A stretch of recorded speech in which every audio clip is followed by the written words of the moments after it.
అందరికీ నమస్కారం. కర్ణాటకలో అందరినీ ఆశ్చర్యపరిచే ఒక ఇన్సిడెంట్ అయితే జరగటం జరిగింది. 2 కంటైనర్లు 400 కోట్లు అయితే మిస్ అయ్యాయట. సో వాటి డీటెయిల్స్ ఇప్పటి వరకు కూడా రావటం జరగలేదు. సో ఒకసారి ఈ అంశం మీద విశ్లేషణ తీసుకునే ప్రయత్నం చేద్దాం. ప్రస్తుతం స్టూడియోలో జర్నలిస్ట్ జగదేవ్ గారు ఉన్నారు. వెల్కమ్ చెప్దాం. Hello sir. Hi Zakir. Sir 400 కోట్లు 2 కంటైనర్లు అసలు ఎలా మిస్ అవుతాయి?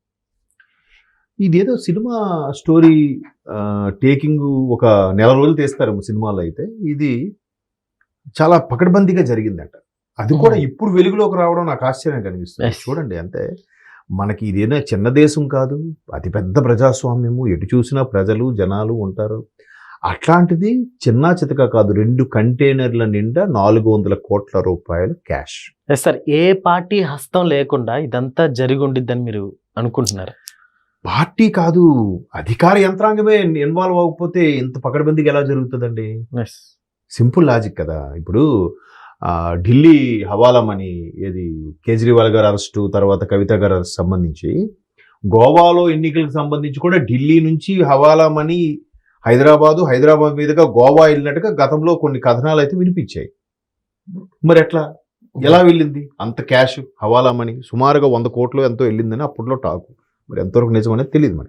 సో ఇప్పుడు కూడా ఎప్పుడో అక్టోబర్లో జరిగిన ఒక విషయం, అది కూడా గోవా నుంచి కర్ణాటక మీదుగా మహారాష్ట్రకు తరలిస్తున్న 400 కోట్ల రూపాయల నగదుని బెళగావి దగ్గర చెర్లకొండ ఏదో ఊరి పేరు సరిగ్గా గుర్తులేదు, ఆ ఊరి దగ్గర దోపిడీ దొంగలు అటాక్ చేసి అందులో వాళ్ళని చంపేశారో కొట్టుపడేశారో.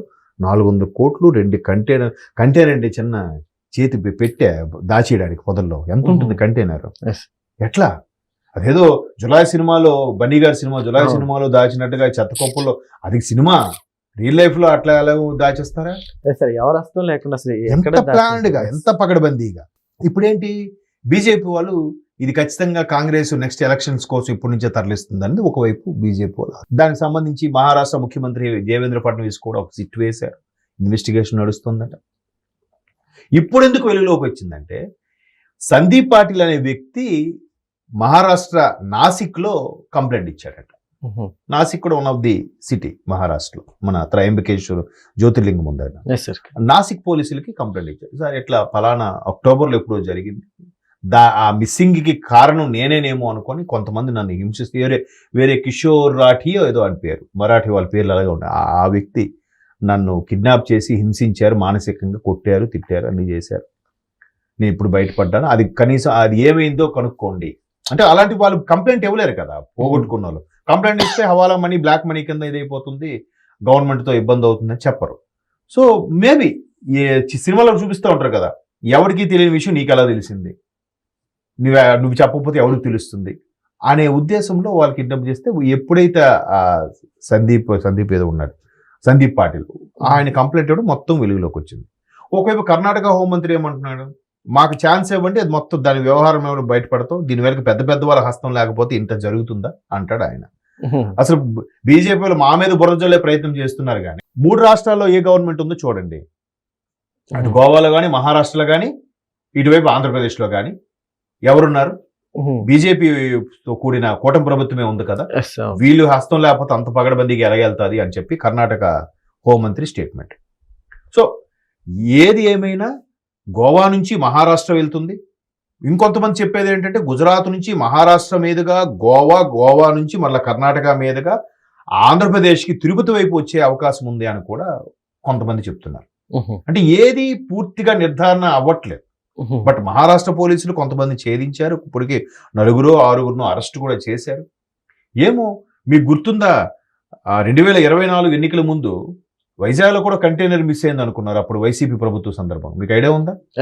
ఆ తర్వాత ఎక్కడో విదేశాల్లో నుంచి షిప్ ద్వారా వైజాగ్ పోర్టుకి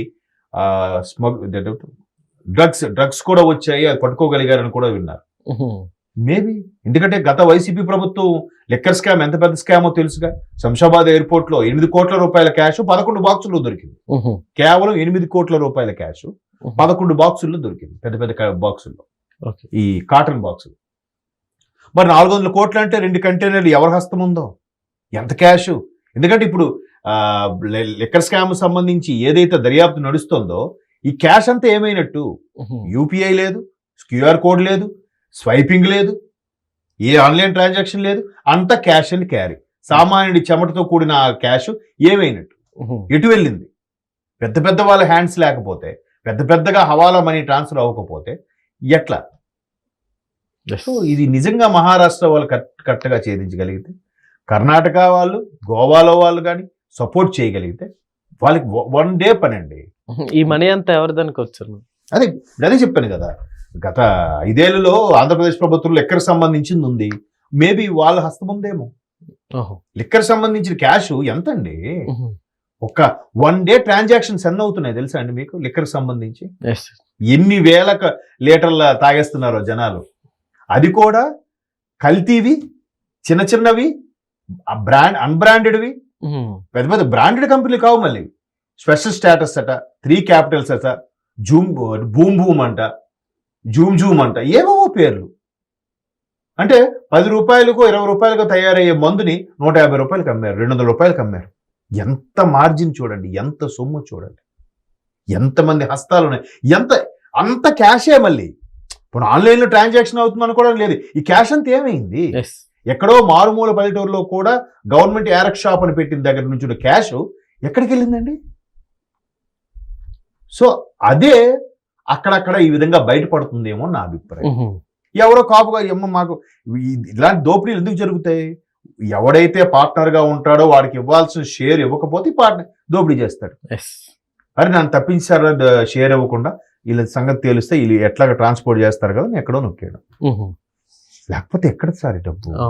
ప్రజల డబ్బేనండి. రోజుకి కొన్ని వేల లీటర్లు మందులు తాగేస్తుంటే సామాన్యులు, ఇక కార్మికులు, కర్షకులు, కష్టపడి వచ్చేవాళ్ళు, వీళ్ళు క్యాష్ అంతా ఎటు వెళ్ళినట్టు? మినిమం రోజుకి ఒక్కొక్కడు 100 రూపాయలు, 150, 200, ఇవన్నీ అంత క్యాషే కదా. ఆన్లైన్ ఏం లేదు కదా.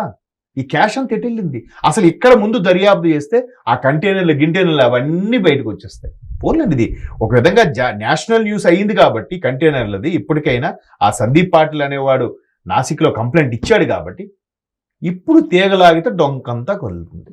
ఎందుకంటే మాజీ చీఫ్ సెక్రటరీ ఒక ఆయన స్టేట్ ఇంటర్వ్యూలో కూడా అదే చెప్పాడు. ఆయన ఇది చాలా బ్లండర్ మిస్టేక్. ఓపెన్ గా క్యాష్ అండ్ క్యారీతో చేశారు బిజినెస్. అది ఎప్పటికైనా కొంపను మునిగిపోయే ప్రమాదమే. గత 13 ఏళ్లుగా ఏదైతే బెయిల్ మీద ఉన్నారో కొంతమంది వ్యక్తులు, ఆ మనీ లాండరింగ్ అని, అవి ప్రూవ్ అయినా అవ్వకపోయినా ఇది మాత్రం పక్కాగా రెడ్ హ్యాండెడ్ గా దొరికిపోయే వ్యవహారమే. ఇది మెడకు చుట్టుకునే వ్యవహారం అని ఒక చీఫ్ సెక్రటరీ కూడా ఇంటర్వ్యూలో చెప్పారు. మీరు కావాలంటే యూట్యూబ్ కూడా చూడొచ్చు. ఓకే.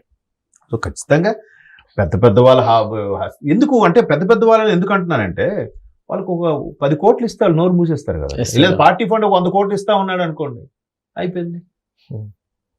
ఆ తెర వెనుక సూత్రధారి అని కూడా వస్తాడు. ఇది ఎందుకంటే నేషనల్ ఇష్యూ అయింది కదా. ఒక రాష్ట్రం అయితే ఏదో మేనేజ్ చేయొచ్చు. 3-4 రాష్ట్రాలు, గోవా, ఆంధ్రప్రదేశ్ తిరుపతికి వస్తుందని కూడా ఒక టాక్ ఉంది కాబట్టి, గోవా, ఆంధ్రప్రదేశ్, కర్ణాటక, మహారాష్ట్ర, ఇంకా గుజరాత్ నుంచి కూడా వస్తుందని ఒక టాక్ ఉంది. ఇంకా 5వ గుజరాత్ కూడా ఇన్వాల్వ్ అవుతుందేమో.